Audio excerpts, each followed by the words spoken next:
Nggih niki pun deal nggih, jenengan harus sepakat saya ini Sohibul Bait sama Pak Warsono sama Pak Rektor. Ini tamu yang diundang untuk ceramah tafsir. Kalau ndak berarti asawaha wa rasulullah. Nggih, monggo Mas Wasti jenengan. Pun sing suwi. Terima kasih Gus. Jadi nanti kita balikin lagi ke Gus Baha ya. Tapi Gus, jadi begini. Tadi beliau menyampaikan kan beliau ini min sulalatil aulia ya. Jadi kakek beliau itu adalah para aulia. Jadi aulia itu muhimmahnya itu adalah dikenal Allah gitu ya. Nah, kemudian beliau bilang bahwa tapi takdirnya sekarang masuk UI ini pengen dikenal Allah malah justru turun jadi dikenal rektor katanya. Tapi Gus itu menurut saya ya, jadi kalau kita bertarekatnya, nah kan sering ya ketika misalnya kita bicara tentang tarekat ya. Tarekat itu dimaknakan taroki, ya taroki artinya naik gitu, jalan naik gitu ya. Akhir zaman nih, Gus Baha ya dan bapak-bapak ibu, mungkin kita perlu juga bertarekat dalam makna tadani, ya turun. Jadi tarekat bukan hanya jalan naik, tapi juga jalan turun.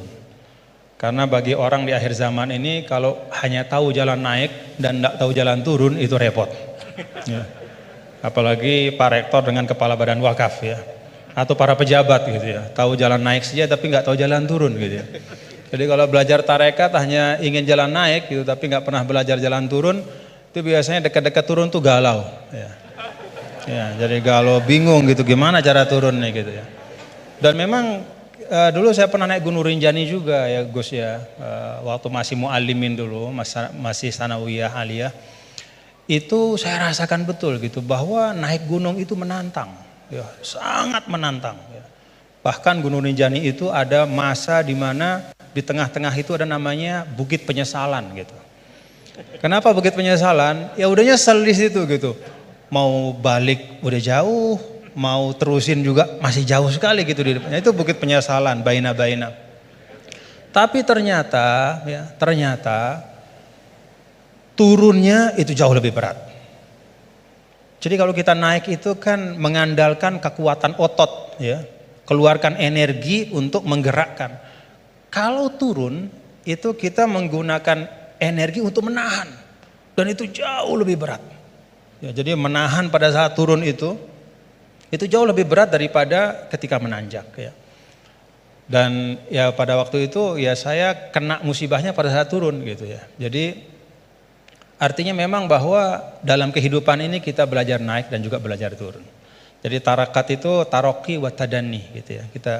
Dan kalau sudah turun ada masanya juga naik. Jadi Gus Baha tadi kenal rektor, nanti kenal kepada Allah lagi, balik lagi kepada niat semula insyaallah. Nah, saya ingin sampaikan nih, beliau tadi sedikit sekali ya, dalam waktu yang sangat singkat, tapi itu menyampaikan hal-hal yang sangat penting ya. Saya nggak tahu nih, dipahami nggak apa yang beliau sampaikan tadi nih? Dipahami nggak? Mulai balaghah, kemudian madah. Ngerti nggak madah itu? Madah itu apa? Madah itu pujian-pujian ya. Bagaimana turuku ta'bir ya, asalibut ta'bir ya, bagaimana orang Arab itu mengungkapkan ya perasaan mereka, mengungkapkan harapan mereka ya. Bagaimana mereka memilih diksi-diksi dalam komunikasi mereka, itu mewarnai Al-Qur'an. Jadi beliau ini tadi ketawa-ketawa, ya bapak-bapak juga ketawa-ketawa semua dia. Tapi yang disampaikan itu sudah bahan kuliah buat di Rosat Ulia itu, buat pasca sarjana itu. Ya, jadi alhamdulillah. Nah, silahkan nanti dielaborasi masing-masing. Tapi yang ingin saya sampaikan begini, ada catatan saya terhadap apa yang beliau sampaikan. Pertama, apa yang beliau sampaikan itu menegaskan ungkapan waqtul buyuta min abwabiha. Masuklah ke rumah melalui pintunya. Kalau kita ingin belajar Al-Quran itu ada jalannya, ada pintunya. Tadi beliau sudah sampaikan, ada tafsir Al-Quran bil Quran, ada riwayat, kumpulan riwayat ya. Bahkan Al-Quran juga menegaskan sebagian satu sama lain itu saling memperkuat, saling membantu. Jadi kalau kita misalnya bertanya-tanya, waman a'rada an dzikri fa inna lahu ma'isyatan dhanka wa nahsyuruhu yaumal qiyamati a'ma. Kata zikri itu maksudnya apa gitu? Karena kata zikr itu kan dalam Al-Quran luas ya. Apakah zikr itu adalah zikrullah subhanallah, alhamdulillah, wala ilaha illallah. Sehingga ayat itu artinya siapa saja yang berpaling dari mengingat Allah, maka hidupnya akan menjadi sempit, akan sumpek, akan resah. Atau zikri di situ maknanya adalah Al-Quran, ya. Sehingga artinya adalah barang siapa yang memalingkan dirinya dari pesan-pesan Al-Quran, maka hidupnya akan disorientasi. Bagaimana kita mengambil pilihan di antara dua makna? Nah, kita lihat. Qala rabbi lima hasyaratani a'ma wa qad kuntu basira qala kadzalika atatka ayatuna fanasitaha wa kadzalikal yauma tunsa. Lalu orang itu mengatakan di akhirat, ya Allah, bagaimana mungkin kok saya dibangkitkan dalam keadaan buta padahal di dunia saya melihat. Kemudian Allah mengatakan qala kadzalika, itu balasan yang setimpal, atatka ayatuna fanasitaha. Telah datang kepadamu ayat-ayat kami lalu kau lupakan. Nah, dari ayat ini maka ulama menafsirkan kata zikri. Oh, yang dimaksudkan dengan zikri itu adalah ayatuna, yaitu Al-Quran. Nah, ini yang disebut dengan Al-Quran yufassiru ba'duhu ba'duhu. Dia saling menafsirkan. Baik itu penafsirannya datang segera setelahnya, ataupun di ayat-ayat yang lain seperti yang Al-Mukarram Ki Haji Bahauddin sampaikan. Ada yang di bagian yang lain, baik itu secara nas, secara sharih, ataupun secara dilalah, secara tunjukkan isyarat. Ketika misalnya Nabi Adam alaihissalam, Allah Ta'ala sampaikan apa? Fatalaqa Adam min rabbih kalimat. Allah Ta'ala memberikan Adam menerima dari Tuhannya kalimat. Fataba alaih. Dengan sebab kalimat yang dia ucapkan itu Allah ampuni dosanya, kekeliruannya. Apa kalimat itu? Oh, ada di ayat yang lain. Rabbana zalamna anfusana wa illam taghfir lana wa tarhamna lanakunanna minal khasirin. Itu pintu memahami Al-Quran. Tadi Gus Bah bilang sampaikan, ada pintunya. Baik itu pintunya adalah riwayat-riwayat dari Al-Quran, dari hadis juga beliau sampaikan tadi. Al-Quran gak dibiarkan sendiri oleh Rasul, tapi didatangkan hadis untuk menyempurnakan. Bahkan ketika dulu ada orang, ya, yang mengatakan ini bukan zaman sekarang, zaman dulu sekali. Ba'das sahabah, zaman tabi'it tabi'in. Saya lupa, mungkin Gus Bah yang ingat riwayatnya secara persis. Ada yang datang kalau tidak salah kepada Al-A'mash, seorang imam besar namanya Al-A'mash. Lalu orang itu mengatakan, ya imam, kenapa kita capek-capek Anda ajak kami untuk baca hadis? Kenapa Anda ajak kami untuk mendiskusikan hadis panjang-panjang? Bukankah sudah ada Al-Quran di tengah-tengah kita? Ngapain lagi? Apa kata Amash? Ya ahmaq. Pak, atajidu, apakah kamu temukan dalam Al-Quran itu ada sholat 5 waktu secara terperinci? Gak ada. Nabilah yang menegakkan amanah untuk menjelaskan. Sholat 5 waktu itu kayak apa? Banyak rakaatnya seperti apa? Waktunya gimana? Kaifiyatnya seperti apa?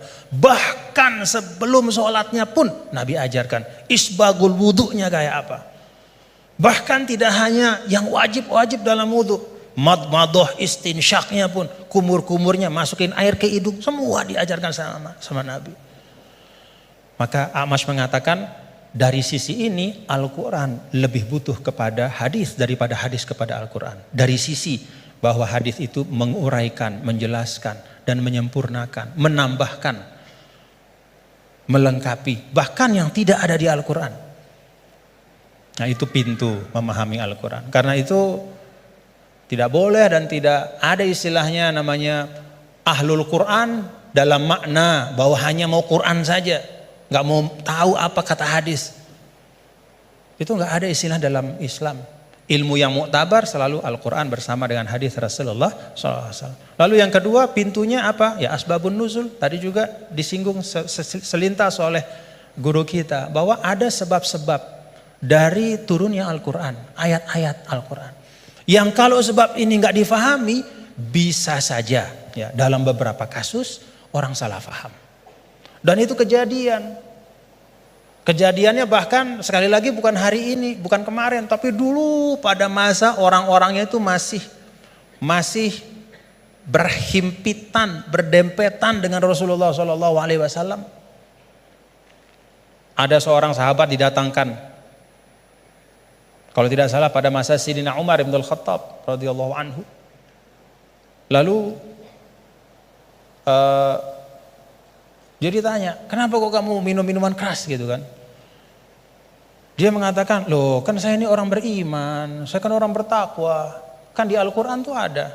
Laisa 'alal ladzina amanu wa 'amilus solihati junahum fima ta'imu idza mattaqaw wa amanu ila akhir ayat. Enggak masalah kalau sudah beriman bertakwa makan minum apapun. Begitu.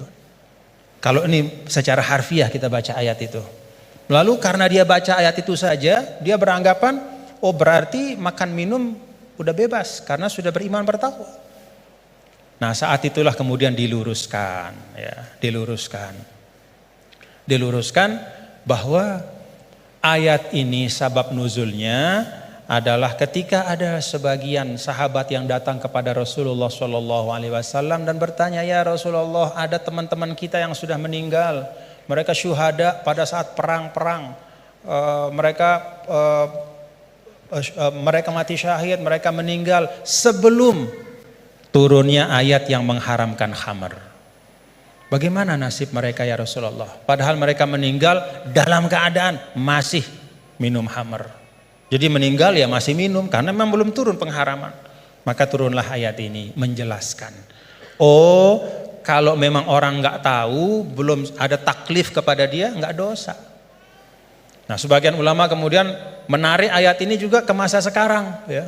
Kalau misalnya ada di tempat-tempat tertentu, misalnya ada katakanlah dakwah Islam masuk ke suatu negara misalnya, lalu para dai itu menyampaikan tentang tauhid, menyampaikan tentang rukun iman. Baru disampaikan tentang rukun iman, rukun Islam, kemudian orang itu dia bersyahadat, dia baru sholat, lalu dia meninggal.